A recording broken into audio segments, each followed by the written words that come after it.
Persona is a very story-heavy game. Final Fantasy is a pretty story-heavy game. Pokemon is not. But I guess here's the biggest question. Is Pokemon Generation 1, Red, Blue, or Yellow, worth playing again? In my opinion... Hi. That's not YouTube. That's... Okay. Pokemon Generation 1. Ah!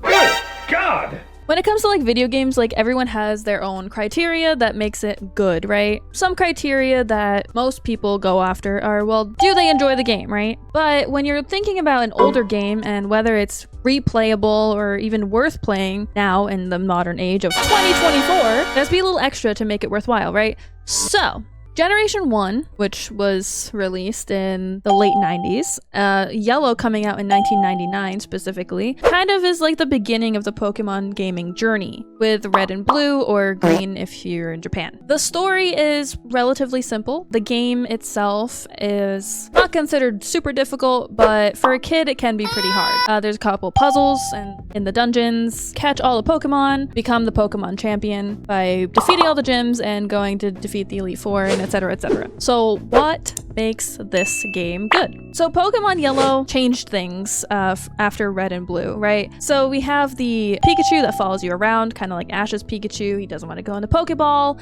and will refuse to evolve, which is pretty cool. And then we also see Jesse and James with their little catchphrase popping up in the game. So there are some Easter eggs in the Yellow version that correlate with the animated series fairly well. Red and Blue, not so much. You get to choose your starter, whether it be a Bulbasaur, a Squirtle, or a Charmander. And something that is really nice to point out here is that when you play this game, you choose a starter. For Red and Blue, you choose one that you like. It could be Squirtle if you really like Blastoise. Most people like Charizard. I don't know why. Charizard is like the poster child now, closely overtaking Pikachu here. So you could choose any of them, and you can always go back and replay the game with a different starter. So when it comes to replayability, you have some options, and we'll touch more on that a little bit later. Overall, the story of Pokemon is, well, pretty simple, pretty relatable as a child, because, well, what do you do in a child's perspective? Like, this game is completely based in the perspective of a kid, which is probably why you don't see a lot of adult involvement, and a lot of the extra stuff like economy and politics are not really present in the game because, well, you're playing as a 10-year-old child, and kids don't really have a good concept of, well, any of that. What's really nice is that they did some world building, and while the game is based in Kanto, primarily over the region of the developers' like childhood, and it had a lot to do with industrialization and growth of an area that in Pallet Town was a small area, things were spaced out, a little more cozy, and then going over to some of the cities and like everything has changed, right? You have big buildings and different types of Pokemon that kind of like started with like mouse, bird, bugs, you know, typical things that you might expect to find in like a forest or something. Whereas you have Voltorbs and other like types of Pokemon the further into the industrial age you go. And I think that they did a really good job when it comes to trying to portray the world as being very limited. If you look at the map, this is Pokemon Yellow. What the hell? Not much to look at, right? You know, we start here with Pallet Town, go up to all the other places. Each city has its own like story-ish to tell. One of the biggest things I think to note is that each place has something to do in it, right? So whether it's a gym leader, like in Pewter, Pewter also has the museum, so that's where you get your little info over things. There's like a secret passage once you get cut. There's lots of dungeons. So as an RPG game, it makes sense to have dungeons, right? A lot of dungeons in other games hold key items that you need to progress, like gear that might be necessary, things that make you stronger, or key items to unlock, like a key to unlock something like a door. And Pokemon does the same thing, like the Silph Scope and like to get to the Pokemon Tower in Lavender Town, right? So there's different things that you need to do to get through the story, but while it's very linear, it also does have a little bit of wiggle room, so you don't have to fight all the gym leaders in the specific order. Like Brock and Misty, yes, you have to fight them in that order. But when it comes to like Koga and in Sabrina, for example, there's a lot of debate as to which one is the 5th and which one's the 6th gym. And while the gym case, where you have your gym badges, does put Sabrina in the 6th spot, it doesn't mean you have to fight her before Koga. You could fight her before Koga and leave Koga for 6th, right? You don't technically have to fight Lieutenant Surge, since really the only thing you have to do is go get cut from the SSN. So I think that's kind of an interesting way to like think about how the game works. You can take different routes to Fuchsia City, and same thing with Cinnabar Island. You can either surf south from Pallet Town, or you can go east from Fuchsia, which forces you to go through the Seafoam Islands, which is kind of a difficult dungeon. So if you want the easier route, surfing south from Pallet Town is kind of like where it's at, right? It does give you some challenges where you can get the legendary birds, and then later, obviously, you can get Mewtwo. So there is some challenge in it for adults going back and playing on it, and if you're pretty experienced, it might not be so hard, right? The game is grindy though. The game is 100% grindy. You will be sitting there grinding levels for potentially hours.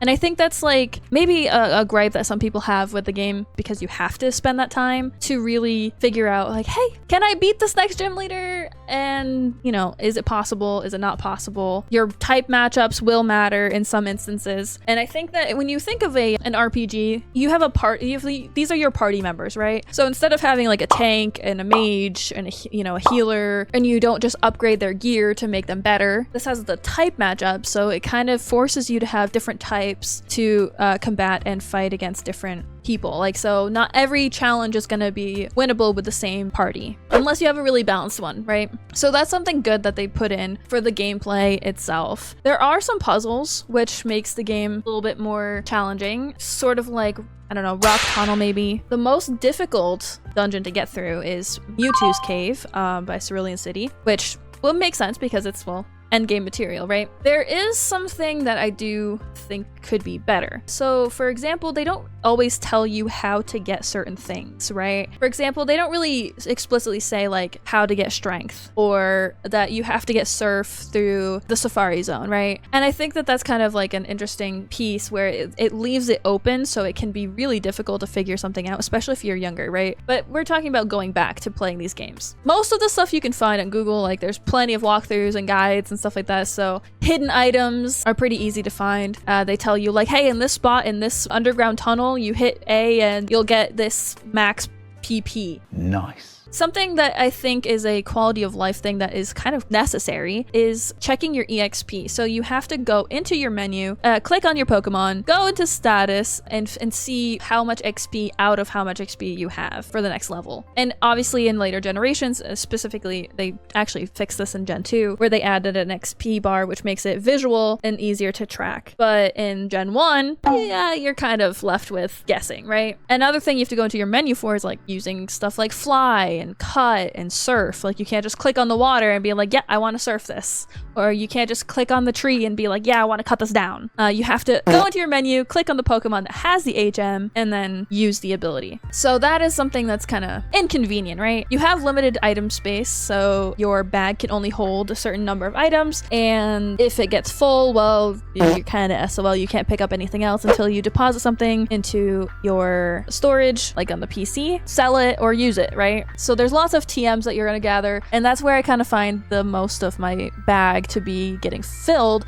is that you just have a bunch of TMs that you may or may not use, right? The other thing is that I don't like that you have to change boxes for your PC for your Pokemon. So in this older game, as we'll be able to see in some footage of when I played through it on my 2DS, you gotta have to, well, first off, you have a option to withdraw, and you have an option to deposit, but you don't have an option to do both at the same time. So in later games, obviously, we have seen that, well, you have the option to change it, right? You have the option to move Pokemon, is I think what it's called, right? So you don't have to like deposit a Pokemon, or you have to withdraw after you deposit. So you can't like, oh, I have a party of 6 and I just want to grab this Pokemon and swap it out with this other one. Like you have to physically go into deposit, drop the Pokemon you want to drop, go into withdraw, and then find the Pokemon you want to withdraw. And if it's in box 4, then you have to switch boxes. And if you catch a Pokemon, I'm not 100% sure on this, but I think you might not be able to put it into the box. Like if your box is full, you might be screwed of that Pokemon. It won't let you throw balls. Like, oh, your box is full, you can't catch this Pokemon. What if it was my 1 in a million encounter and I forgot to switch boxes? And you don't even know if your box is full until you go to try to catch one. And it says, oh, your box is full, or you count them. So when it comes to like that kind of stuff, it's not the best build, but it's also the first generation, right? Like the first games that were set out for Pokemon, which kind of laid the groundwork for everything else. And even though it has a bunch of flaws, it does have some really cool things too that are relatively new, right? So no other game at the time was kind of doing some of the mechanics, right? Like turn-based RPGs were already a thing. Like you can think of maybe like Final Fantasy that can be compared into like how a turn-based RPG kind of works. But it's kind of different, right? A lot of people also like to complain about it being glitchy, but really the glitches and stuff like that don't really affect you if you're just playing the game like normal. It gets tricky when you're purposely trying to get something to happen. So for example, if you use the glitch that makes it so that you can travel through walls, it's basically like surfing on land, and you go behind Bill's house. There's nothing behind Bill's house, by the way. The myths are in fact just myths, but if you do, it'll crash your game because, well, it doesn't know how to load what's behind it, right? So game controls and like gameplay itself, I would say are kind of mediocre, right? There's some good points and then there's some kind of like meh points. Some that really could use a quality of life update, which they did in later generations, right? What else makes a game good? So we have stuff like, well, visuals and graphics. Pokemon Red, Blue, and Yellow are not the most graphically inclined, right?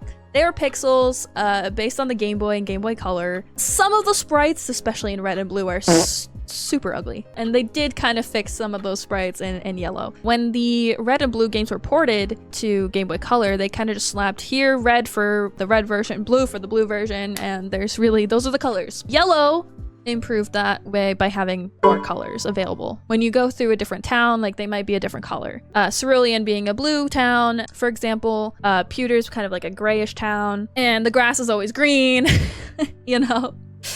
So they definitely updated things with Yellow a little bit, but they obviously couldn't fix some of those parts where it's like the special stats and the speed and wrap. If you get stuck in a wrap, it's so painful, you're stuck there forever, and you're probably gonna lose the battle. But when it comes to graphics, like, it's not really that great compared to what we have in modern times, right? For the time, it was pretty cool, because this was on the Game Boy, right? So Game Boy had things like Donkey Kong and other, like, old, you know, Game Boy games, all of which are, of course, pixels, because that's what the Game Boy was. Although, like, people still really like pixel games, right? Stardew Valley being a pixel-based game is really popular, even now, right? So, I don't know if the graphics really matters that much to most people. What's another criteria, right? For games, like, is a game good? Well, sometimes it's like the sound or music tracks, like OSTs, right? Obviously, because it was on the Game Boy, we're limited to 8 and 16-bit soundtracks. But I think what they did really well in Pokemon Red, Blue, and Yellow is that they have really recognizable music. So, for example, the battle theme, or Lavender Town, the bike and surfing and Pokemon Center, like they have very distinct recognizable music for each area, which I think they did really well. So let's go ahead and like give a listen to some of the music, right? Anybody who hears this recognizes it. If you played this game, you recognize this. Right? For example, everyone, pretty much, if you played Gen 1, you recognize this music. And to this day, I have to say, the Pokemon Generation 1 battle music is still my favorite.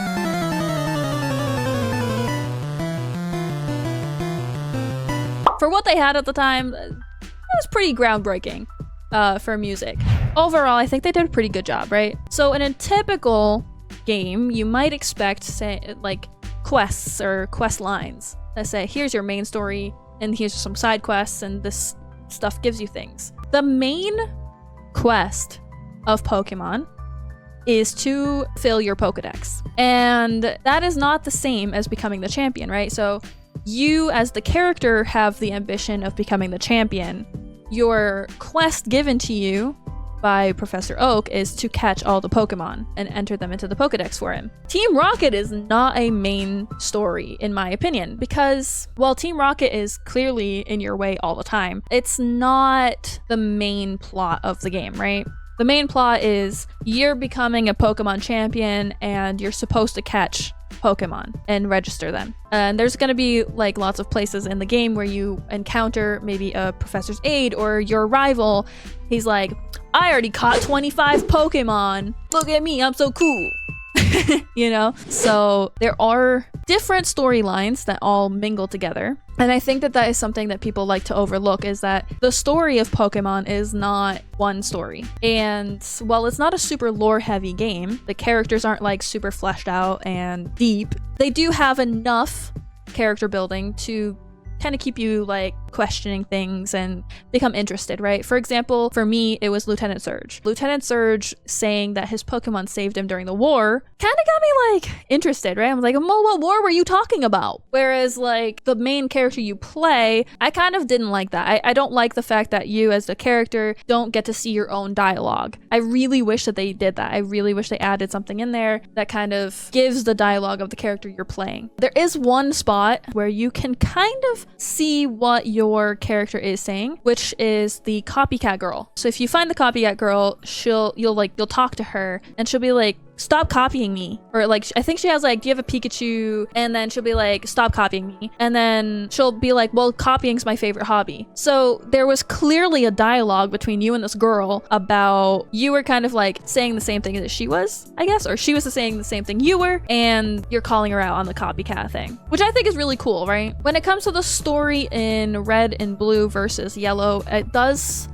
it's the same story, but it does change just a little bit because of the animated series. So we have some small Easter eggs like Jesse and James. You will fight Jesse and James in Yellow where you will not in Red and Blue. So I think overall the story it's interesting enough to make people like wonder about it and be interested, but it's not heavy. So it's not like a story heavy game. Like for example, Persona is a very story-heavy game. Final Fantasy is a pretty story-heavy game. Pokemon is not. Which is, I mean, I really wish that there was more like optional lore quests or something that you could like learn things. And there is, like, you can encounter the game developers in Celadon. So I think that's pretty cool. But I guess here's the biggest question. Is Pokemon Generation 1, Red, Blue, or Yellow, worth playing again? In my opinion, yes. Why? Because it's nostalgic. I grew up on Generation 1. So I'm old, right? So I grew up, little 5-year-old me, playing on the Game Boy Color, like, woohoo! So for me, it's definitely something I would replay, right? The reason why is because you have different options, right? So you don't have to play the game the same way every time. You can choose a different team. You can purposely lose against your rival to make their Eevee evolve to a specific evolution. Like, oh, well, you want it on hard mode, I'm gonna play Red and Blue with a Charmander, for example, right? I want easy mode, so I'm gonna play Red and Blue with a Bulbasaur. Or like the same thing with like Yellow, you can be like, oh, if I throw the first 2 battles, it'll become a Vaporeon, which is weak to my Pikachu. Or if you want to play on hard mode, you're gonna win them all and it'll become a Jolteon. So there are ways to keep it interesting. People do speed runs of older games all the time. Pokemon is a pretty speed-runnable game, if I do say so myself. Something else that kind of like makes it replayable, in my opinion, is kind of the lore and the myths that have been created in the community. So for example, we have people in chat saying, well, Lieutenant Surge is an American and the war he's talking about was probably Vietnam. Or Red, the main character that you play, is Giovanni's son. Or Professor Oak sends you on a journey at 10 years old because he wants to get with your mom. Where is your dad, by the way? They never explain that. Kind of curious. I believe that a lot of people actually said that Blue was Giovanni's like son or something like that, being Oak's grandson. It doesn't make sense to me 100%, but it's there. So there's definitely different ways to make the game more interesting, a little different each time. And of course, challenges like Nuzlocke speedruns make it replayable, right? And everyone will do things differently. It doesn't have to be played the same. And I think that's why it is replayable and why so many people go back to it. Considering that it's one of the higher selling Pokemon games. I think it ranks as number 1, actually. Generation 1 sold over 30 million copies. So it's one of the best-selling games, right? Why? Well, because it's just that damn good. But what are your opinions? Like, did you guys start on Gen 1? If not, would you consider playing Gen 1, like the original Gen 1? Let me know. For a lot of people, they start on Gen 2 or 3 that I know. Some even started on Gen 4. And if you start with a later generation, Generation 1 can be quite the challenge because of, well, the quality of life isn't there. So if you started with Gen 1, that nostalgia right there, that's why you're gonna go back to it. Except for the one catch. You can't legally obtain this game anymore. What? So the only way to obtain Pokemon Yellow is to go and find the cartridge and a working Game Boy Color that has a save battery that still works, or you had already purchased the re-release on the 3DS system, so now that the 3DS store is shut down, you can't obtain it anymore. But for a while, you could buy it for $10 on a virtual console for the 3DS. And 2DS. Those are the only legal ways of obtaining it, so now you'd have to find a DS that has it already downloaded, right? You can obviously emulate, and part of the emulation, and this is something I wanted to show you guys because it's really cool, I have it emulated on my phone. So you can download, you know, an Android is much easier. So this is one way you could get them. So if you want to legally obtain it, it's much more difficult and therefore makes it much harder to play, right? It's much harder to go back and play some of these older games because you can't get it to work, right? I guess to wrap everything up, is this game, Pokemon Red, Blue, or Yellow, worth it nowadays? Does it stand the test of time? Does it pass the trial? Well, our Retroview has decided that yes, it is worth going back if you want the nostalgia trip, you have access to the game, you don't mind grinding, you want to have that original experience just to see how it is, or you're just okay with like things like being a little less quality of life and having you don't mind a little bit of glitchy inconvenience, right? If that is not you. Are you sure about that? No, I'm not sure about that because here it is. If that is not you, if you can't handle the old school graphics or the 8-bit, 16-bit music, then I do not recommend going back and playing Gen 1. There's other better versions, you know? And I'm hoping that maybe, now that it's been out for 25 plus years, we will get more remakes of some of the old games, or ports at least, for the newer systems. Hopefully, with the new Switch 2 coming out, we could potentially get Gen 1, 2, and 3 remade and ported for the new system, because those are all Game Boy and Game Boy Advance games, so you don't need a second screen like the Game Boy like the Nintendo DS. What is your opinion, chat? What do you guys think about Gen 1 specifically? Is it worth playing again? Would you play it again? Why or why not? And if you want a specific game to be reviewed, let me know. Comment on the YouTube video below because we're gonna be doing this every week.